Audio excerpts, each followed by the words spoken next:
Hey there, my name is Clint and welcome to my channel. Today I'm going to make a grand statement. Bear with me because I'm going to explain my reasoning. I don't want Starfield 2. At least I don't want Bethesda's next Starfield game to be Starfield 2. I want it to be Starfield 1.5. Rather than take their time building a new engine with new graphics and major new mechanical changes, I just want them to iterate. To just take the base gameplay that they have made already and define it, add on to it, and expand it. I essentially want the Starfield game following Starfield to be what Fallout New Vegas was to Fallout 3. I don't want a full-blown sequel that takes decades or more to come out. I want refinement. In films, sequels often lead to just more of the same.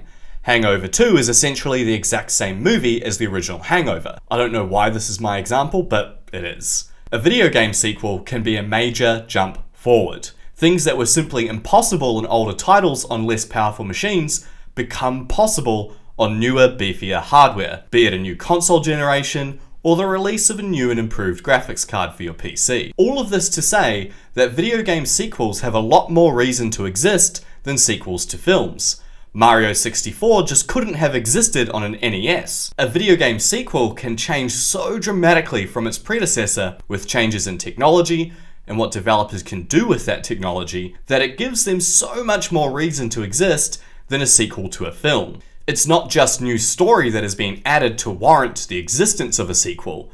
The new technology that video games can have allows the developers the ability to improve everything about it. The goal of the original Legend of Zelda on the NES was to create a game that felt truly open, where you could explore in almost any direction. This goal was achieved within the technical limitations of the time. But decades later, Breath of the Wild proved just how much that concept could be expanded upon, with new technology and the benefit of time. This is where I believe that Bethesda tend to falter, in the changes in technology between their games. Breath of the Wild was Nintendo's way of saying that everyone else was doing open world games wrong this entire time. Breath of the Wild is a near perfect game. But then Nintendo began iterating, and 6 years later showed us just how much more gas they had in the tank. They showed us that even something that is borderlining perfection could still be perfected further. They made Tears of the Kingdom, expanding on and refining everything that made Breath of the Wild great. Rather than focusing all their time and effort into graphical updates or the visual style, or even a new combat system, Nintendo used all of their resources to iterate on and improve what they already had. Bethesda games take a long time to make,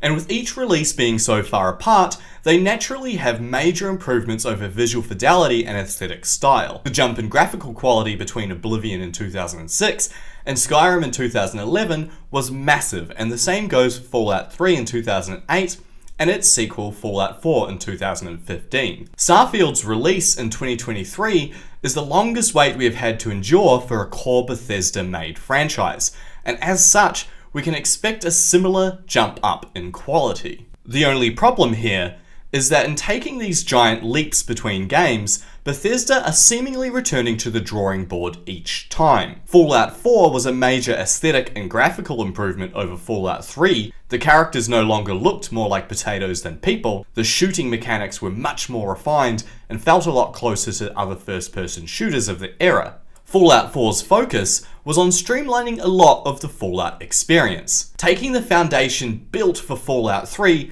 and essentially rebuilding it from scratch to make it work better in the modern era. But this focus on graphics and streamlined gameplay took away from a lot of the refinements in the formula that could have been added, such as characters, story, RPG mechanics. All of these elements took a back seat to making a solid and immersive foundation. I don't inherently have a problem with this, as all of the improvements that Fallout 4 added were so needed and created such a compelling gameplay loop and solid base for the Fallout series. The problem is that we didn't get to see Bethesda or anyone else push this further. Fallout 4 never got a Fallout 4.5. It never got its Fallout New Vegas. So then let's look at Fallout New Vegas as an example of when Bethesda allowed its work to be iterated on and refined by another studio, rather than making us wait for a sequel that would be just over half a decade away. Fallout 3 was a huge departure from Fallout 1 and 2.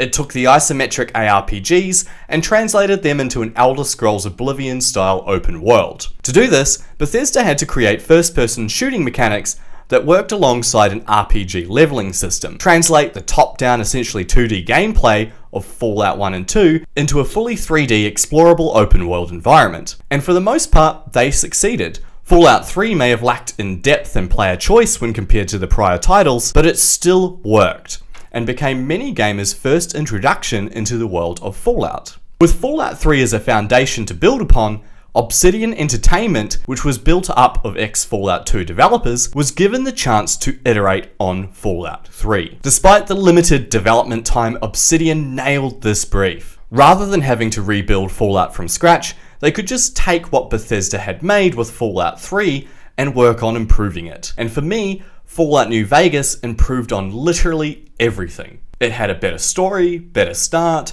better map layout, more in-depth RPG mechanics, more choices, and so on. What Bethesda had made with Fallout 3 was special, but Fallout New Vegas improved on that in every single way. So even when Fallout 4 released, I was okay with the fact that it was lacking in some of the deeper RPG mechanics and choices that Fallout New Vegas had. After all, they had improved so much of the core gameplay that needed improving for Fallout to work in 2015. The gunplay was significantly more refined, the aesthetics and visual fidelity was a substantial boost in quality, the size and scale of the map itself was impressive. It just felt good to play.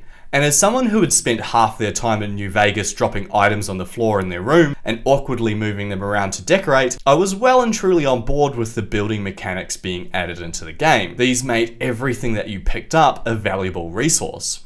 But I couldn't wait for Fallout 4's version of New Vegas. For a game that would inevitably take the solid base that is Fallout 4 and iterate on it, perfect it, and expand it. But unfortunately, Bethesda's higher-ups had another plan in mind. They wanted to take every IP they owned and create a live service title with it, whether it made sense or not. Elder Scrolls Online, Wolfenstein New Blood, or Youngblood, I can't remember, Redfall, and Fallout 76. While many of us had dreamed of carving out our place in the wasteland with a friend, I think we really just wanted a co-op partner to slay super mutants with, and someone to show off the buildings we had made. We did not want the survival-style mini MMO that we got.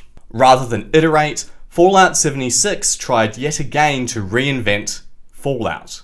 Rather than add to the strong foundations of Fallout 4, the developers spent all of their time and resources attempting to make Fallout work as an online game. The worst thing was that you could see the bones of a great Fallout game within Fallout 76. The open world would have been a great new playground to explore in a single-player game. Buried in Fallout 76's audio logs and computer terminals is some of the absolute best Fallout lore I've ever experienced. But instead of getting to experience these moments, all you got was the empty, barren world that came after these events. Just like in the game's opening, the entire game feels like you're waking up too late for the party. To create a multiplayer Fallout game, Bethesda had to strip Fallout of almost everything that made it Fallout, and they monetized the hell out of it. So, long story short, we missed out on Fallout 4's potential New Vegas, and Bethesda's chance to take Fallout 4 and build on top of it to create the best version of it. This is where we can come back to Starfield. Starfield is a return to Bethesda's single-player open-world sandbox. It looks to be the biggest and most expansive one to date, an exciting reinvention of Bethesda's open-world formula. But no matter how big it is, or how fully featured it is, Starfield needs its New Vegas. It deserves its New Vegas. Starfield needs its own iterative sequel. Even if it feels near perfect, like Breath of the Wild did for Zelda, Bethesda still needs to iterate on it further to reach its full potential. Otherwise, we could be missing out on Bethesda's version of its own Tears of the Kingdom. I don't want to see Bethesda hide Starfield away, only to rebuild it from scratch again, improving only the graphics and core elements of the game and its engine over a decade. I want them to invest in the world that they have made. I don't want to wait for a major jump in graphical fidelity. I want them to expand and refine what's already there. It doesn't matter if the graphics are already dated at launch. With a world this scale, they probably always will be. Let's just use Starfield as a base to build upon. And there's one major thing this time around that could help make this a reality, and that is Xbox's Game Pass. Game Pass doesn't care about individual downloads or game sales, it just wants you to stay subscribed. So it is beneficial to Microsoft for Starfield to be as expansive as possible, to keep people subscribed to the service. If Starfield 2 is decades away, then they need something else to keep people in their ecosystem. One way to do that is letting someone else develop a Starfield 1.5. We're looking at you, Obsidian. There's also the modding community, and maybe Bethesda could also do it themselves through major expansion releases. Skyrim had tons of mods, and we know that Starfield will have its own mods too, that will fill out the world beyond its launch. But let's face it, mods are still not quite as readily accepted by the wider audience as something like expansions. It can be very easy to mod something in and ruin your entire game. Modding is still on the fringes of gaming and outside of the mainstream. Bethesda have been aiming to shift this perspective, but it may take some work on their end to refine these mods to a state that will allow most regular people to risk downloading them. Many of the games that have stood the test of time and remained relevant far beyond their launch have been games that have included major improvements throughout their entire lifespan. Improvements that have added to the overall experience and have not just been a few small side quests and cosmetics. No Man's Sky has added major new features that can affect the entirety of a playthrough. New biomes added to its suite of randomly generated environments, new ways to travel around the landscapes, etc.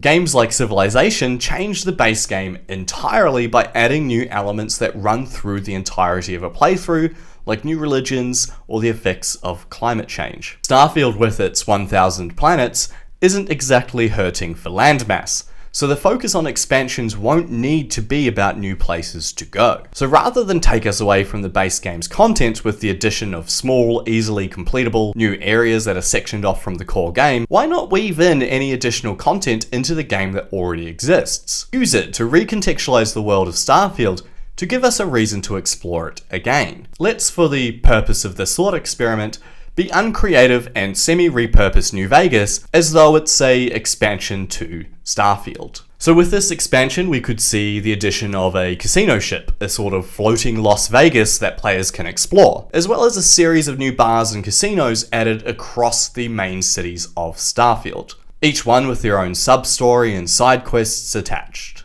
That could encourage us to return to areas of the universe that we haven't yet fully explored, finding both new quests added with the expansion and old side quests that we haven't completed yet. It would give us a new reason to come back to each town as we investigate whatever MacGuffin we have been given for the DLC.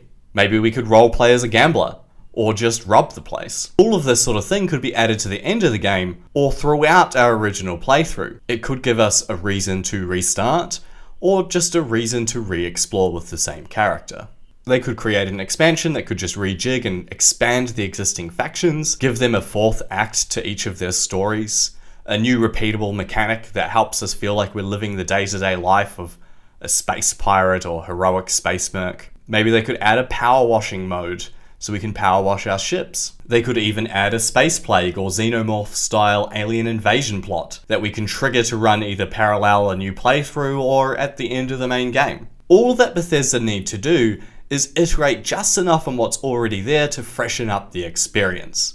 Make all of it additive so you can return to the experience with each release, or come back in a few years and explore it all in one sitting. Would this not be a great reason to never cancel your Game Pass subscription? The promise of Starfield gradually iterating on itself, becoming better and better as it goes. The Starfield version of New Vegas every single year, rather than waiting a decade or two for its sequel. So yeah, I think Starfield deserves to be iterated on. Be it in the form of a sequel or large expansion, Starfield deserves to have its own Starfield 1.5. That rather than focusing primarily on graphics and gameplay, hones in on the RPG mechanics, the story, and the world that they've already created. So what do you guys think? Would you rather wait 10 years for major improvements in Bethesda's engine before you see a Starfield 2? Or do you think you'd like to see Bethesda attempt a sort of Starfield New Vegas, where they just reiterate and improve on what's already there? I'd love to hear what you guys think, so leave the comments down below. And yeah, let me know if I can improve on anything, because I am pretty new to this.